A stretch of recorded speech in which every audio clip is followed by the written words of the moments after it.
Bonjour, l'émission spéciale de Radio Arménie aujourd'hui a pour invité Hans-Lukas Kieser, euh, qui est historien et qui est spécialiste du Moyen-Orient et en particulier de la Turquie ottomane. Bonjour Hans-Lukas Kieser. Oui, bonjour, Madame Hilda Chowayan. Merci beaucoup pour cet entretien. Vous êtes donc professeur d'histoire moderne à l'Université de Zurich en Suisse et vous êtes professeur associé à l'Université de Newcastle en Australie. Vous êtes spécialiste de la Turquie, vous êtes spécialiste de l'histoire des violences, vous êtes aussi en particulier spécialiste de la Turquie ottomane. Vous avez écrit récemment, parmi d'autres livres, et ils sont nombreux, un livre sur Talat Pacha, donc que vous avez intitulé Talat Pacha, l'autre fondateur de la Turquie moderne, architecte du génocide des Arméniens, traduit en français aux éditions CNRS par Gary Ulubeyan. Donc j'ai parcouru bien sûr ce livre qui est un monument de l'histoire contemporaine. J'allais dire, c'est une monographie de Talat Pacha. Talat Pacha, à l'époque Premier ministre, ministre de l'Intérieur de l'Empire ottoman, et architecte du génocide des Arméniens. Parce que là, vous avez parlé de la fondation de l'État turc moderne et de son rôle, mais aussi, et en particulier, de son rôle dans le primordial, dans l'organisation et l'exécution du génocide des Arméniens. Alors, je voulais commencer par une première question sur les événements du génocide. Comment Talat Pacha, en quelques mots, Talat Pacha a organisé ce génocide? Ce génocide était-il préparé avant la décision de mettre fin à l'existence des Arméniens? Et je veux dire, quelle est la genèse de cette décision d'extermination des Arméniens? Oui, il faut peut-être voir que Talat, après la révolution jeune turque, était un des plus proches des Arméniens, c'est-à-dire de ces membres de la Fédération révolutionnaire arménienne. Alors, on le regardait comme être plutôt de gauche, comme être plutôt intéressé à résoudre les problèmes de terre et autres dans les provinces orientales. Alors, c'est quelque chose que je décris aussi dans la biographie. Il y a quelque chose comme un tournant avec lui en 1912. Bien sûr, c'est pas complet, mais quand même, on voit qu'il perd tout, toute confiance en le système parlementaire. Et pour cela, il se tourne vers des solutions radicales, violentes, qui, on peut bien sûr dire, étaient déjà là jusqu'à un certain point dans sa pensée, mais il faut quand même souligner qu'il y a aussi cet autre côté de Talat, dont on peut d'ailleurs aussi lire dans les archives arméniennes de l'ARF, par exemple, qui ont eu beaucoup de discussions avec lui avant que les choses tournent mal. Alors les choses deviennent, ou sa radicalisation, c'est lors d'une part, des guerres des Balkans en 1912-13, et d'autre part, aussi lié à la réactivation de la question arménienne par les leaders arméniens fin 1913. Donc, c'est quand le Comité Union et Progrès, dont Talat est déjà le leader le plus important, donc après que la radicalisation s'est faite, c'est lui qui est très clairement au moins le primus inter pares, c'est-à-dire le plus fort entre dans un petit cercle qu'on appelle triumvirat, mais c'est un terme assez discutable. C'est juste pour les années 1912-13, mais après, il est clairement le numéro un. Alors, c'est pour dire que cette question de la réforme des provinces orientales, ou réformes arméniennes, comme ils sont appelées, c'est quelque chose qu'il a radicalisé euh, plus et surtout clairement contre les Arméniens.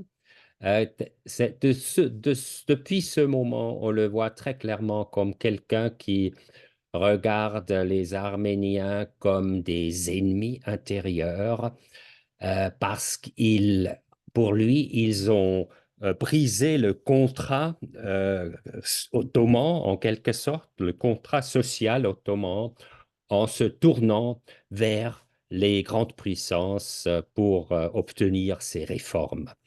Alors, votre question. Alors, quand il a commencé alors ça, ce que je viens de dire, c'est pour le background immédiat, donc la mentalité, ce qui fait aussi, qui forme, qui marque les décisions.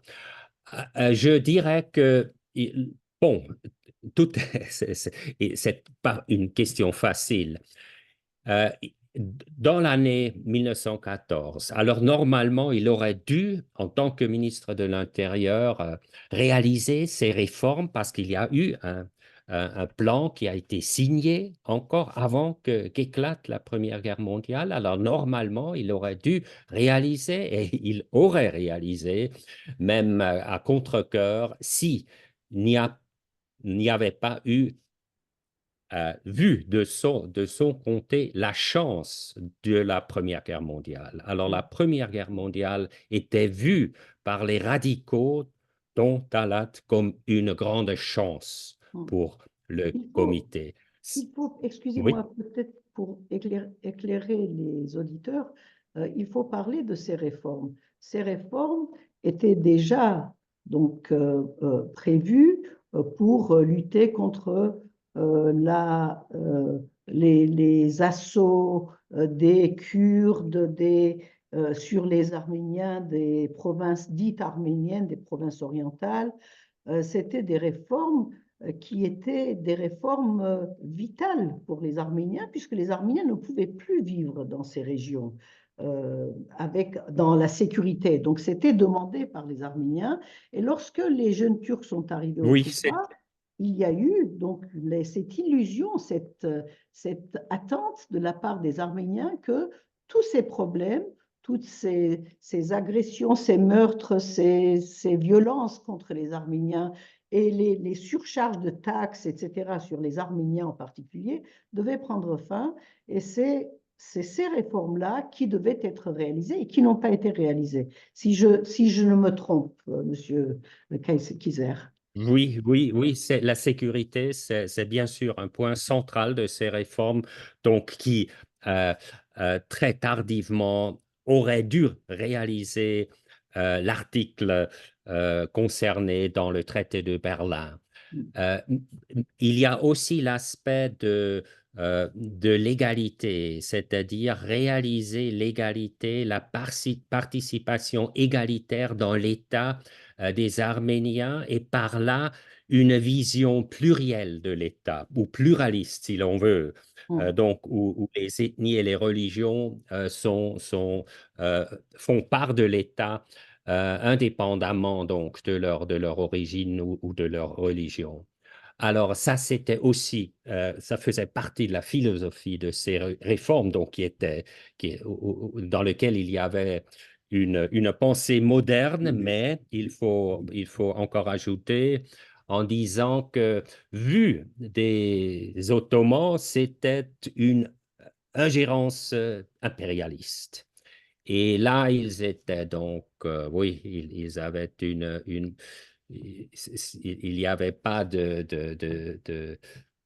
différenciation entre ce qui était la cause juste et nécessaire et ce qui était même vu objectivement par un historien, un problème d'ingérence par une politique des intérêts de la part de puissances européennes, notamment la Russie, bien sûr. La Russie, c'était le problème numéro un de ce point de vue de la part d'Istanbul, qui était la capitale alors. Oui, je peux continuer pour donc tracer cette voie vers le génocide. Bon, alors ils ont signé ce plan de réforme. En même temps, ils ont organisé des purification ethnique, comme on dirait aujourd'hui, pas contre les Arméniens encore, mais contre les Roums, c'est-à-dire des nationaux ottomans de religion grecque-orthodoxe, donc de l'autre côté de l'Anatolie ou de l'Asie mineure, donc dans l'ouest, donc juste après les guerres balkaniques. Et là, ils ont donc déjà suivi une philosophie totalement contraire à celle des réformes, c'est-à-dire ils voulaient unifier, ils voulaient purifier, ils voulaient rendre la Turquie aux Turcs. C'était là déjà le grand slogan qui existe toujours aujourd'hui, comme vous le savez probablement. Donc, mais toujours, s'il n'y avait pas eu donc cet attentat de Sarajevo et finalement la crise européenne en juillet, et par là, donc cette guerre donc européenne au début, puis mondiale à l'horizon, toujours ces réformes auraient dû être réalisées. Bon, la réalité, le fait, c'est que cette guerre s'est approché et c'est ce que Talat a bien réalisé avec Enver et ils ont poussé les Autrichiens et aussi les Allemands surtout à faire une alliance avec eux. Alors c'est bien les jeunes Turcs, le Comité Union et Progrès qui a poussé parce que les Allemands étaient réticents. D'abord, ils ne voulaient pas s'allier à un État si précaire et en crise comme était l'État ottoman. Bon, c'est le Kaiser Wilhelm Guillaume II qui finalement, ou assez tôt, il faut le dire, a donné la directive à l'ambassadeur Wangenheim de bien accepter ou de bien aller cette voie vers l'alliance. C'est l'alliance très secrète. Alors, il a fallu des mois pour que le reste de l'Europe comprenne qu'il y a cette alliance. Alors, cette alliance s'est faite le 2 août 1914. Alors, est-ce que là déjà, il y a eu la pensée d'une extermination des Arméniens? Probablement pas, en tout cas pas sur un plan opérationnel, parce qu'il faut bien sûr distinguer Mais entre les idées et l'opéralisation qui est encore assez loin d'une idée floue, disons. Mais il faut clairement dire que l'idée et la décision et finalement le fait d'entrer dans la guerre, c'était déjà très clairement lié à la volonté d'annuler les réformes. Suspendre d'abord et puis annuler. C'est ce qu'on a fait dans les premiers mois de la guerre. Et puis, en même temps, un regard encore plus suspicieux, plus critique sur les Arméniens. Alors, Talat, en septembre 1914, a déjà commencé à donner des directives. Alors, il était le ministre de l'Intérieur, et c'est ce ministère qui était l'acteur principal du génocide quelques mois plus tard. Alors, déjà à euh, contrôler strictement tous les leaders arméniens dans toutes les provinces, dans tous les centres provinciaux. Alors, en quelque sorte, que tout soit prêt, les listes soient prêtes pour que, si besoin en est, arrêter tous ces leaders. Alors, ça, c'est quelque chose qui se fait déjà en septembre 1914.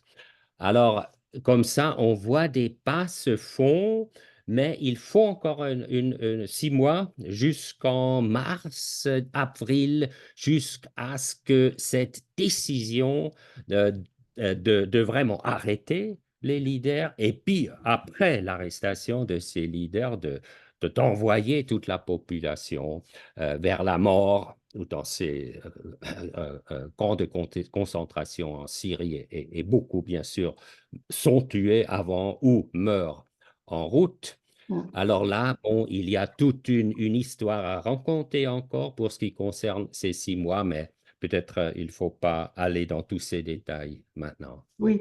Oui, mais peut-être un détail tout de même, professeur.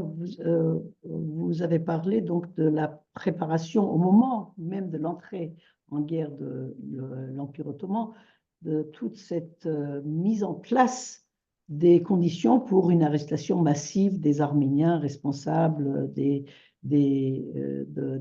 populations arméniennes. Est-ce que lorsque le comité Union et Progrès envoie une délégation au congrès de la FRA, Tashnaksutun, à Erzurum, pour leur demander de choisir de se battre contre la Russie. Est-ce qu'à ce moment-là, la décision, à votre avis, était déjà arrêtée d'exterminer les Arméniens, quoi qu'il en coûte?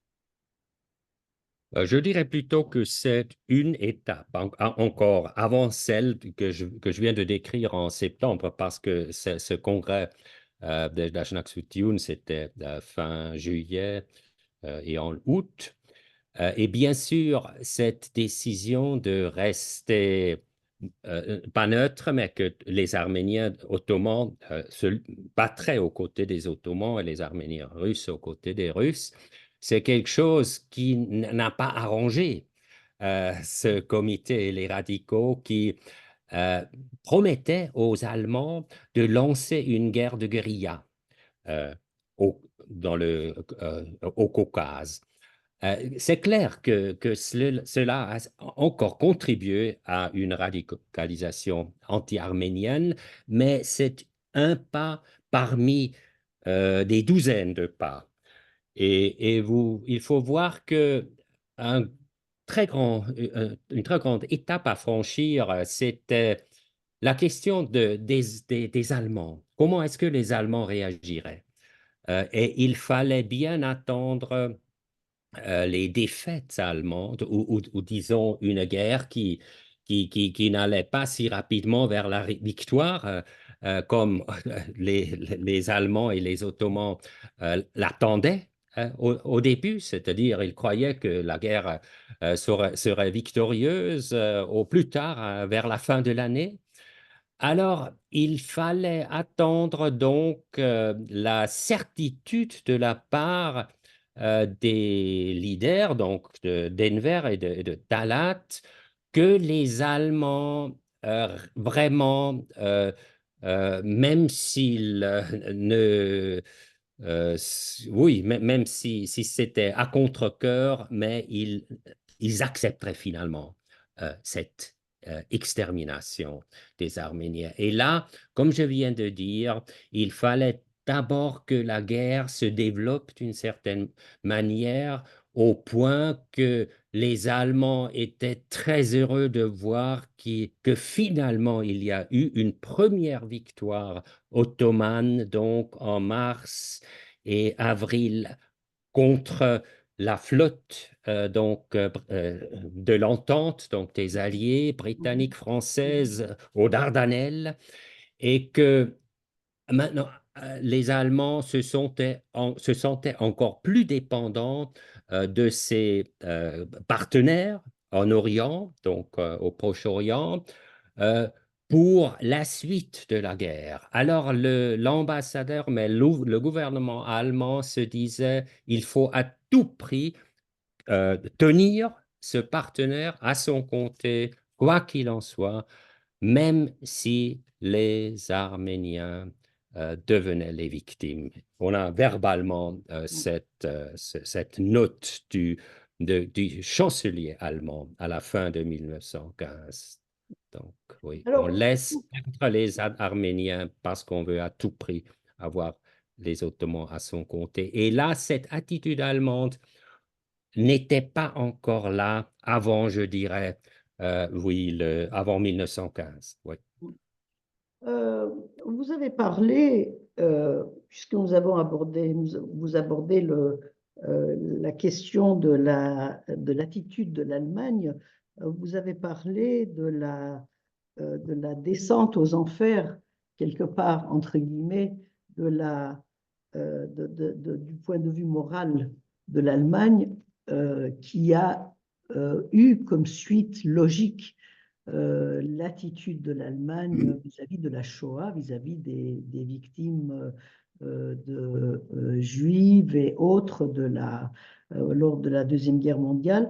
Comment vous expliquez donc cette parenté entre ce qui s'est passé pendant la Deuxième Guerre mondiale et cette attitude d'acceptation de la part de l'Allemagne de sacrifier, en tout cas, je ne sais pas si ça a été ressenti comme un sacrifice, mais en tout cas, de sacrifier les Arméniens aux intérêts supérieurs de l'Allemagne de l'époque.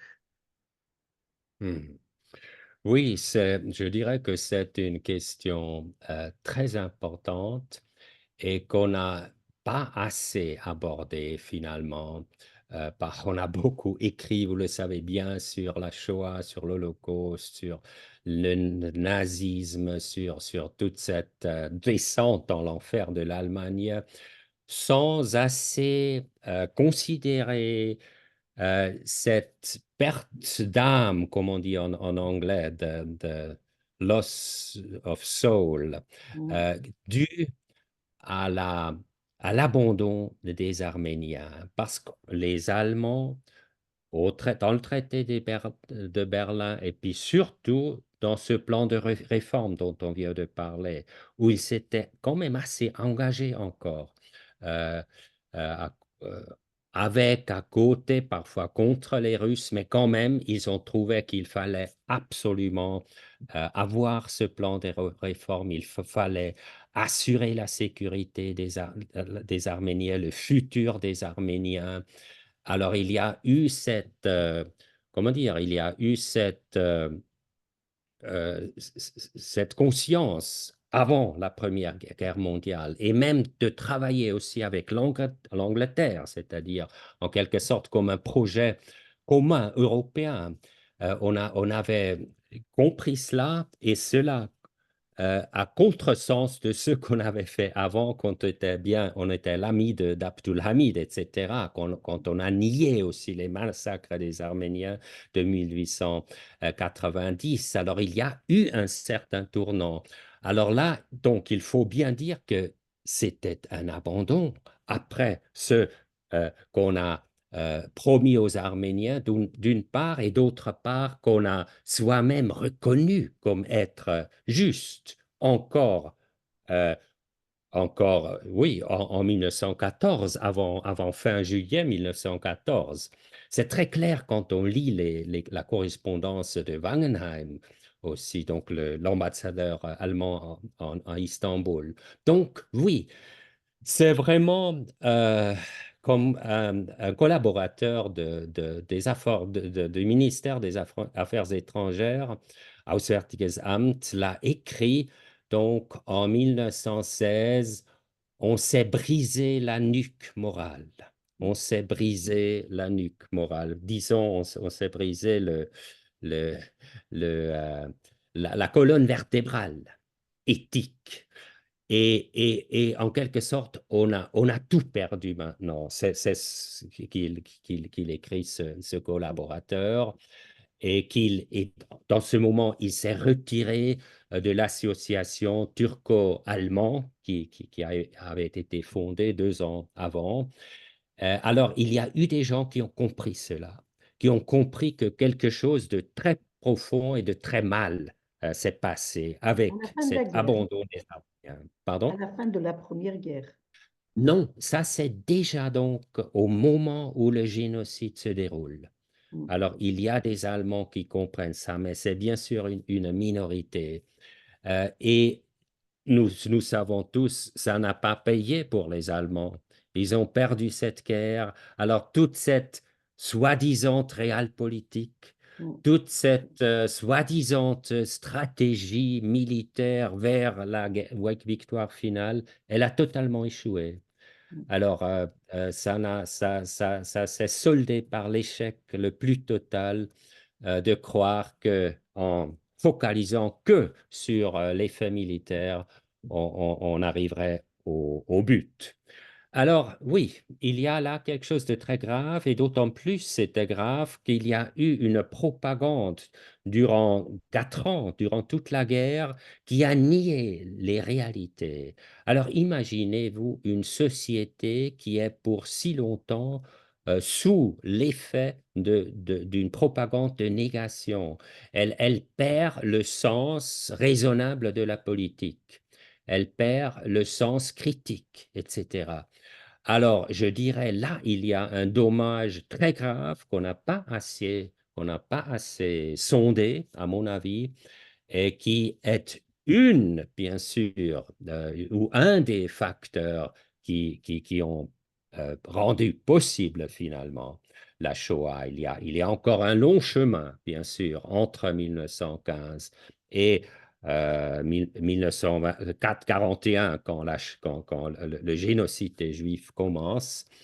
Mais, et sur ce chemin, il y a différentes étapes très importantes. Une étape très importante était bien sûr de voir que cette Turquie, avec les jeunes Turcs, pouvait réussir sa lutte contre le système de traité de Paris, donc y compris le traité Paris-Sèvres, et que cela fut accepté par les grands pouvoirs à Lausanne, donc durant la conférence de Lausanne. Alors ça, c'est une étape de taille, bien sûr, pour dire donc de ceux qui restaient dans cette mentalité de la guerre, qui croyaient toujours à la propagande, donc il fallait accepter que l'État tue ceux qu'ils considèrent comme des ennemis intérieurs.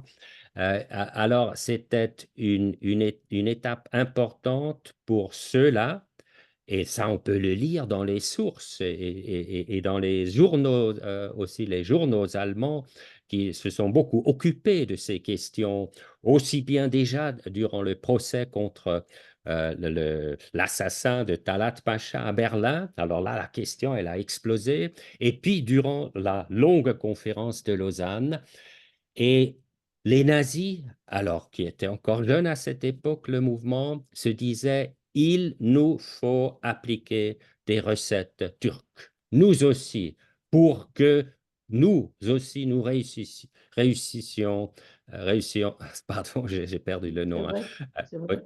pour que Réussissions. nous, oui, pour réussir notre révision du traité de Paris, c'est-à-dire Versailles. Le traité de Paris-Versailles. Alors là, c'est une étape. Et puis, il y a l'étape, ou disons plutôt, de voir ou de croire, d'imaginer la réussite d'un État très nationaliste ou ultranationaliste qui est bâti sur le fondament du traité de Lausanne. Donc, vous le savez, la République turque est proclamée juste après la conclusion du traité de Lausanne. Et puis, tous ces pas-là, l'élimination des ennemis intérieurs, encore la réduction du champ des droits des minorités, les attaques très exterminatrices en partie contre les Kurdes qui se sont soulevés. Alors tout cela était encore une étape pour dire à ces donc nationalistes qui restaient dans leur tête avec les jeunes Turcs et ceux qui étaient les successeurs des jeunes Turcs, oui, ça c'est la voie à choisir. C'est la recette turque et c'est cette recette qui réussit. Alors, on a envie d'aborder beaucoup de questions autour des thématiques sur lesquelles vous avez travaillé. Il y a par exemple les personnages du génocide, c'est-à-dire le travail que vous avez fait sur les personnes qui ont accompli le génocide. Par exemple, le vali de Diyarbakir, le docteur Rachid, qui était un médecin et qui s'est transformé en bourreau dès qu'il est arrivé à Diyarbakir, où les massacres les déportations, mais surtout les massacres, ont revêtu une forme particulièrement atroce, comme beaucoup d'autres endroits. Et vous parlez de la personnalité de Talat aussi, dans votre dernier ouvrage, qui était pour, euh, euh, pour vous en tout cas, et pour les observateurs, un peu l'autre fondateur, comme le dit le sous-titre de votre livre, l'autre fondateur de la Turquie moderne. Alors, le fait que cette Turquie moderne soit bâtie sur le cadavre des Arméniens, et que une partie, en tout cas importante, des cadres de cette nouvelle Turquie, de la République turque, soient aussi des bourreaux, des responsables du génocide des Arméniens. Qu'est-ce que cela implique euh, si on ne croit pas à cette couverture qui a été mise sur tous ces événements du passé pour pouvoir créer une nouvelle Turquie, j'allais dire propre de tout péché et de toute responsabilité dans l'assassinat de tout un peuple. Qu'est-ce que cela implique pour vous, en tout cas, comme historien, le fait que ces gens-là ont participé à la fondation de l'État turc? Oui, je dirais que là, on est euh, vis-à-vis la grande illusion du traité de Lausanne, donc qu'on pouvait euh, recommencer à zéro en quelque sorte, tout en simplement laissant de côté ou encore en couvrant euh, toute la question des crimes contre l'humanité, euh, des, de l'abandon des soi-disant petits peuples auxquels on avait promis de leur assurer un futur libre et sûr. C'était ça le message le plus important de l'entente durant la Première Guerre mondiale. Alors, c'est pas seulement donc l'Allemagne dont on venait de parler, il y a aussi de la part de l'entente, la France, de l'Angleterre, et puis un peu plus tard des États-Unis, une faillite. Oui, une faillite, parce que le message de la Première Guerre mondiale de la part donc de l'Occident, c'était de libérer les petits peuples, soit sous domination donc des empires en Europe, soit donc bien sûr au Proche-Orient sous la domination ottomane. Alors, et on a fait ça, bien sûr, parce que les États européens étaient totalement épuisés, y compris les vainqueurs.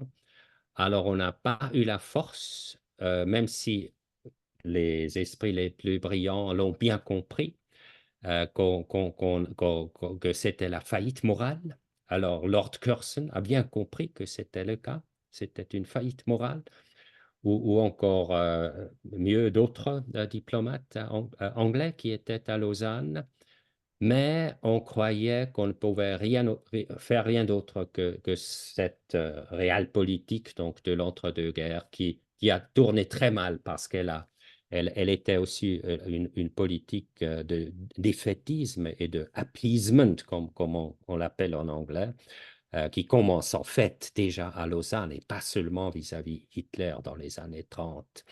Et pour la Turquie, oui, c'est en quelque sorte le plus tragique que là, on leur fait croire que allez-y maintenant, bâtissez votre État et votre démocratie, parce c'est ce qu'ils disent bien à Lausanne, mais il n'y a pas la chance de bâtir une démocratie euh, euh, devant ce background. Il n'y a pas la chance de bâtir une démocratie. Et c'est ça le tragique qu'on voit dans l'histoire turque du siècle passé. Il y a de la bonne volonté, pas nécessairement des grands leaders, mais de toutes sortes de petits peuples, disons, des juristes, des enseignants, etc., qui vraiment voudraient bâtir une société, un État, donc une communauté politique sur des bases du droit, etc., démocratique en un mot. Et ça ça n'y arrive pas. Ça n'y est jamais arrivé, malheureusement, malgré tant de grands espoirs. Vous rappelez bien les grands espoirs qu'on a eus encore il y a 15 ans concernant la Turquie. Et cela a beaucoup à faire, vraiment beaucoup à faire avec ce contexte de la fondation de l'État turc il y a 100 ans. Peut-être deux mots, professeur, sur la,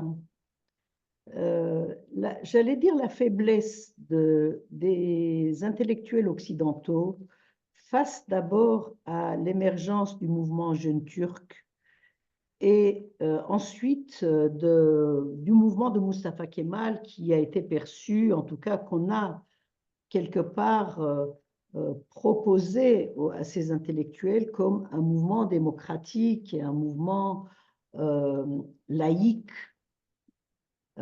Et c'est en essayant de ressembler à la laïcité française probablement, ce qui est très problématique, je pense.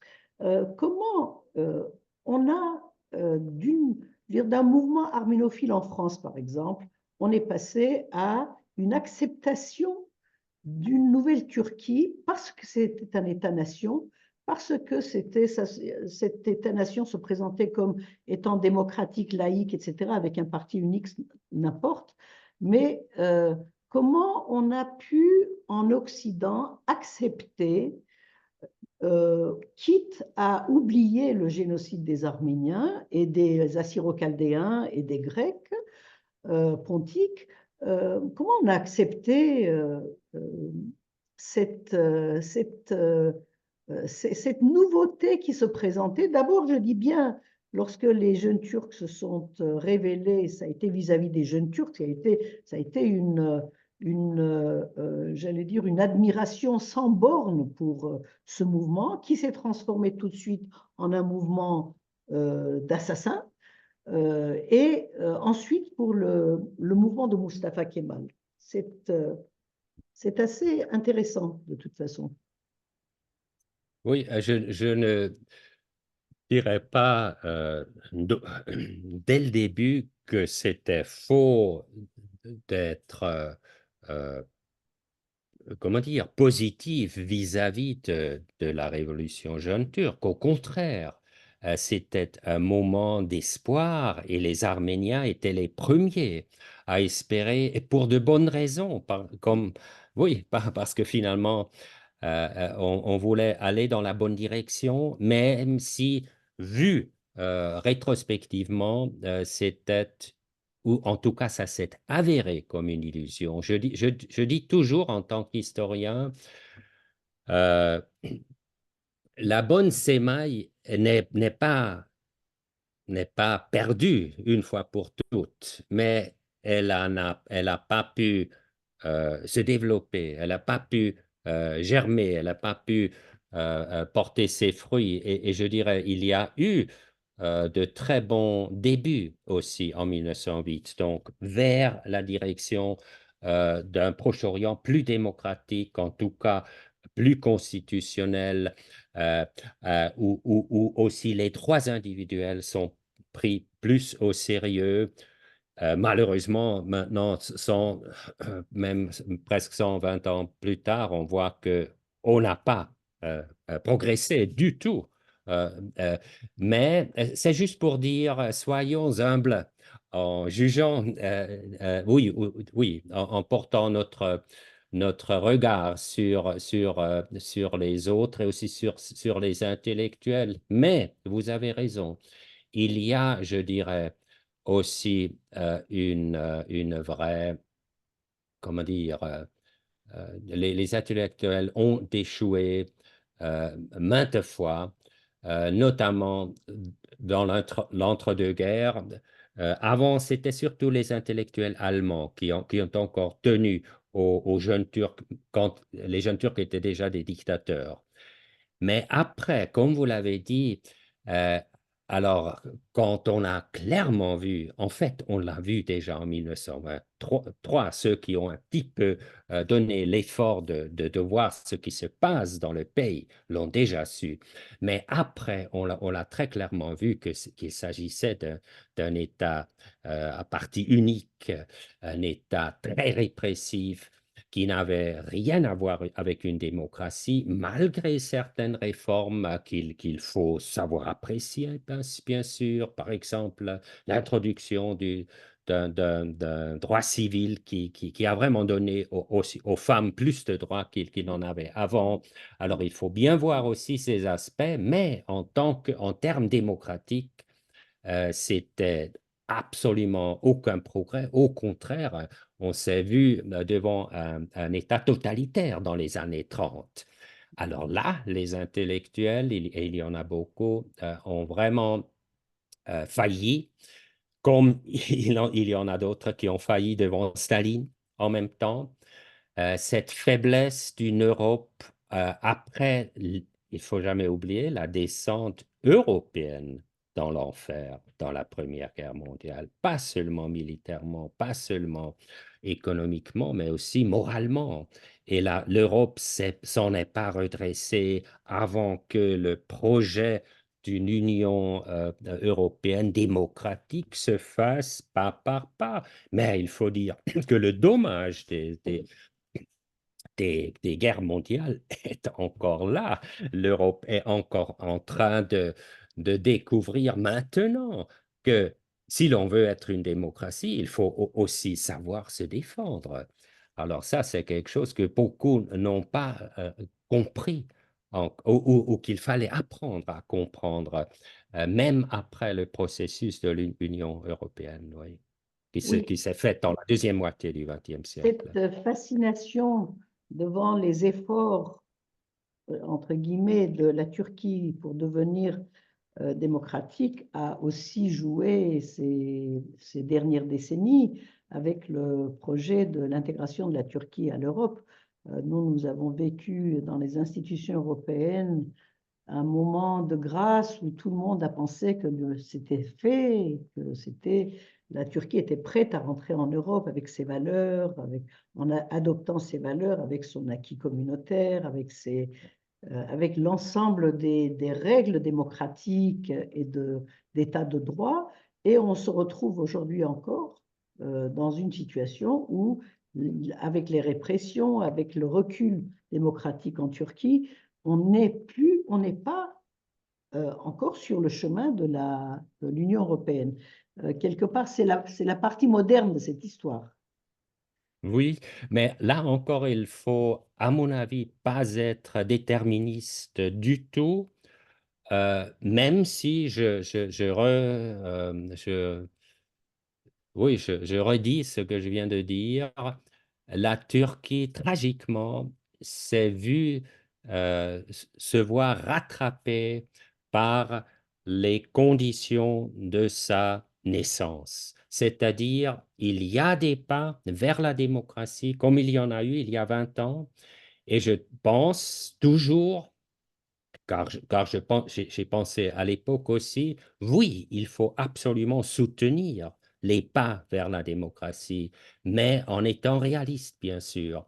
Et il y a deux conditions, et malheureusement, on l'a vu déjà il y a 20 ans, il faut être prêt à voir, à voir le passé, donc l'histoire surtout de la fondation de l'État-nation avec de nouveaux yeux critiques, donc qui donnent la place aux victimes et qui regardent à partir d'une perspective de droits de l'homme aussi, et qui n'éclipse pas totalement cette perspective. Et point 2, qui est prêt concrètement à résoudre la question kurde, ça relève en fait du même contexte, c'est-à-dire qu'il faut revoir la conception d'un État qui s'est fait sur l'idée d'une entité donc homogène en termes de race et de religion. Et là, il faut totalement revoir cela, aussi bien pour savoir revoir l'histoire et savoir revoir tout le complexe de la question kurde, parce que sans cela, il n'y a pas le progrès vers la démocratie, il n'y a pas de progrès vers une approche vers l'Europe qui est finalement très souhaitable. Alors, une dernière question, professeur Hans-Luca Kaiser. C'est la question de la responsabilité de l'État turc dans le génocide des Arméniens. Donc, il y a des pour, des contre, enfin, des arguments dans tous les sens. La question de la responsabilité de l'État, mais aussi la question de la responsabilité de la Turquie elle-même, c'est-à-dire avec sa population. Le génocide des Arméniens, vous l'avez écrit, et je dirais, c'est une évidence aujourd'hui, a été réalisé avec une large participation de la population de la Turquie de l'époque, de la Turquie ottomane de l'époque. Et aujourd'hui, et depuis les reconnaissances du génocide des Arméniens par différents parlements au monde, euh, on a souvent évoqué la question de la non-responsabilité de la Turquie d'aujourd'hui en tant qu'entité. Et donc, il y a un glissement, si vous voulez, entre la non-responsabilité de la dépopulation turque, de la population turque, du peuple turc comme une entité, et de la non-responsabilité de l'État turc. Dans le cadre de l'État turc, cela nous semble important, évident qu'il y a une responsabilité par le principe de la succession des États, puisque la Turquie d'aujourd'hui est le successeur de l'Empire ottoman de l'époque.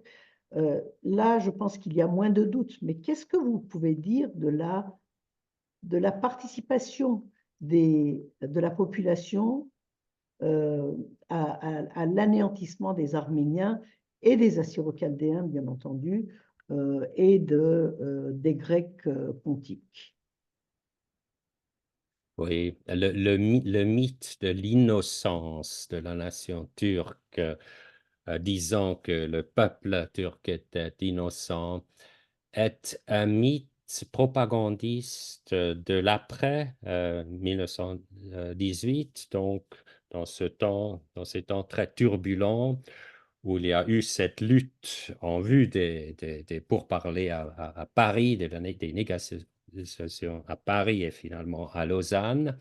Donc c'est un mythe poussé par les nationalistes turcs, mais dont beaucoup avaient été au service de Talat d'ailleurs, donc ils connaissaient déjà bien leur métier, et ça allait toujours en pair avec la négociation, la négation de crimes contre l'humanité, crimes contre les Arméniens, crimes contre d'autres. S'il y avait des crimes, c'était quelques Kurdes ou quelques Denmés, cryptes juifs, mais surtout pas les Turcs et d'autant moins la nation turque.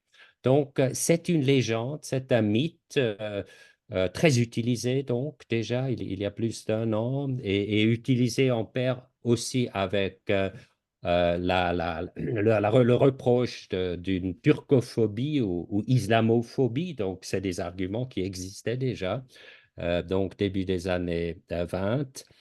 Et là, il faut très clairement dire, il y a bien sûr la responsabilité des leaders, donc de tous ceux qui faisaient partie du régime, et bien sûr le plus de ceux qui étaient vraiment les acteurs, donc Talat au premier rang. Mais il y a, comme vous venez de le dire, une participation considérable d'une partie, disons une partie de la population. Il faut quand même différencier, et notamment de leaders locaux, et bien sûr tous les différents degrés, ceux qui étaient des hauts observateurs, d'autres qui ont vraiment été des acteurs, même meurtriers, ou encore ceux qui ont profité matériellement. Alors là, il y a toutes sortes de registres. Et ça, bien sûr, il faut le voir. L'histoire nationale a besoin d'une révision la plus totale par rapport à ce sujet. Je me répète, il n'y a pas de démocratie sans ce regard critique sur l'histoire nationale, sur soi-même. Donc, oui, cet éclairage est central pour la culture politique en Turquie, mais aussi pour être en position de savoir, comment dire, négocier ou aussi de s'entretenir avec les partenaires européens et d'autres au même niveau des yeux, au même niveau. Sinon, c'est quelque chose qui encore, oui, rattrape et rend impossible une conversation véritable, une négociation qui peut conduire vers des résultats si l'on n'a pas cette véracité. La véracité et la fiabilité, c'est des valeurs donc centrales d'une démocratie. Je pense que nous le savons tous. Et oui, et la réussite démocratique, et finalement c'est une réussite politique, elle dépend de cela, de ces valeurs. Si un jour la Turquie reconnaissait le génocide des Arméniens et des chrétiens en général, pensez-vous que ce mouvement viendrait de la société turque ou d'en haut, par le haut, c'est-à-dire par un pouvoir un jour? Je dirais que ça viendrait de différents côtés. Parce que comme c'est quelque chose de très grand et de très difficile aussi après tant de générations de falsification, disons, ou d'une histoire très étroitement nationaliste. Donc, il faut beaucoup. Alors, il faut ceux en haut, il faut ceux et celles en bas. Il faut encore le contexte international. Il faut encore, disons, quelques défis concrets. Par exemple, disons, euh, euh, euh, l'intérêt à trouver une solution aussi économiquement profitable vers le Sud-Caucase. Là, c'est une question assez actuelle aujourd'hui, Mhm. que avec toute la situation désastreuse au terme financier et économique, alors il nous faut des solutions. Qu'est-ce qu'il faut pour avoir des solutions? Ah, finalement, quand même, il faudrait encore. Vous savez ce que je veux dire? Je veux dire, il faut de tous côtés l'intérêt, mais en même temps, bien sûr, la reconnaissance que oui, là, il y a quelque chose de profond. Nous devons finalement aller et faire les pas nécessaires pour ne pas rester sur place dans cette question euh, éminente pour le futur de la Turquie et pour la culture politique en Turquie. Je pense au rôle que les États-Unis ont joué à la fin de la Deuxième Guerre mondiale pour la reconnaissance par l'Allemagne du génocide des Juifs et à l'intérêt qu'avait l'Allemagne à reconnaître, et non seulement à reconnaître, mais aussi à réparer le génocide juif. Est-ce qu'un jour, compte tenu du rôle que joue la Turquie entre l'Orient, l'Occident, les pays occidentaux, l'OTAN et la Russie aujourd'hui, et peut-être plus tard avec la Chine, est-ce qu'un jour, il y aura une puissance de tutelle qui sera forcément occidentale? On n'espère pas cela de la Chine, dit de la Russie, qui pourra faire admettre à la Turquie que l'intérêt de la Turquie est de reconnaître le génocide des Arméniens, voire même de réparer ce qui est réparable encore du génocide des Arméniens. Comme je viens de dire, je pense pas que ce soit que la pression extérieure, il y aura le facteur extérieur, comme je dirais plus tôt. Alors l'Allemagne, bon, là c'était la capitulation totale, mais il est important, comme vous venez de dire, on a donné à cette Allemagne qui a capitulé la chance de se relever. Et de se réinsérer dans le système international dominé par l'Occident, et même en lui donnant le plan Marshall, donc en donnant vraiment des aides financières considérables. Alors, c'est pour dire qu'il y a eu un horizon promettant pour l'Allemagne d'aller dans cette direction. Et généralement parlant, il faut avoir en quelque sorte un horizon promettant pour faire des pas graves. Et je n'exclurais pas du tout que ce moment arrive, qu'il y aura cet horizon promettant, même si lié à des pas graves pour la Turquie.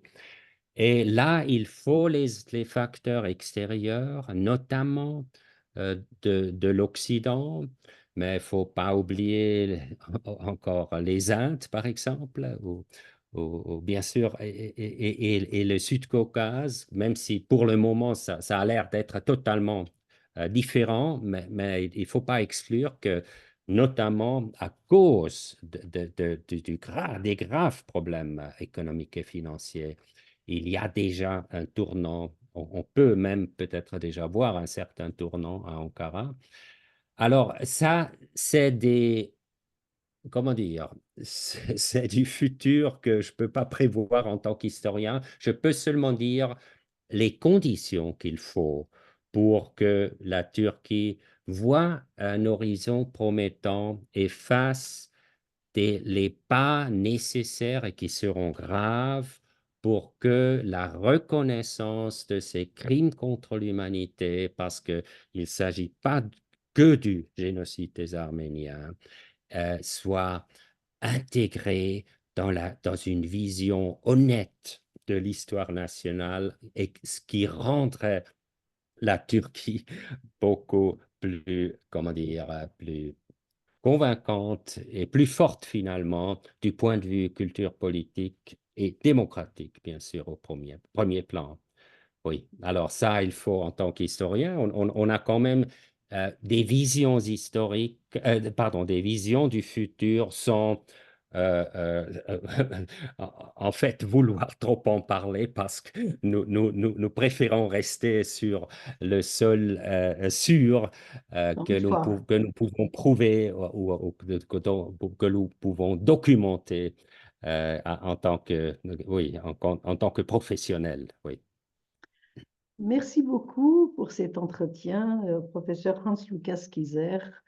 Vous êtes donc professeur d'histoire moderne à l'Université de Zurich et vous êtes aussi professeur associé à l'Université de Newcastle et vous avez de nombreux livres euh, qui traitent de l'Empire ottoman, dont Turkey Beyond Nationalism, la Turquie au-delà du nationalisme en 2006, le génocide des Arméniens et la Shoah en 2002,